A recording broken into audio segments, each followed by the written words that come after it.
ఒక కుటుంబంలో అమ్మా నాన్న ఏ కార్యక్రమాలలో ఉంటారో అవే వస్తాయి కొడుకులకు కూడా, పిల్లలకు కూడా ఎక్కువ. చదువు అనే ఒక కార్యక్రమం దేనికంటే మనిషి విచక్షణ రహితాన్ని కోల్పోకుండా ఒక నడకలో ఉండడానికి. ఒక సిస్టమ్ ఉంటుంది కదా, ఆ సిస్టంలో బతకాలి, కానీ మనిషి కొన్ని విలువలతో బతకాలి. అందుకే చదువు విజ్ఞానాన్ని నేర్పిస్తుంది. ఆయన చదువు కంటే విలువ కళారూపాలకే ఇచ్చాడు. ఒక కళాకారుడు మామూలు విషయం కాదు కళాకారుడుగా తయారవ్వడం.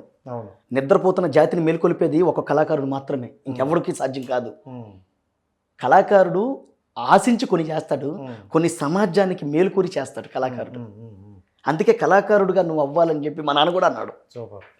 చిన్నప్పుడు నాటకాలు వేయించాడు, చిన్నప్పుడు డ్యాన్సులు వేయించాడు, డైలాగులు చెప్పాడు, అవన్నీ నేర్పించాడు. చనిపోయాడు.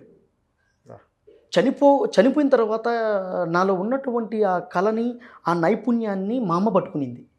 అక్కడ మా అమ్మ నన్ను మళ్ళీ ఈ ప్లాట్ఫామ్ మీదకి తిప్పింది. నాన్నగారి ఆశీర్వాదం ఏంటంటే కళారూపాలు ఉండాలి, చదువుకోవాలి. అందుకే నేను ఎంబీఏ చేశాను. ఎంబీఏ అయిపోయింది.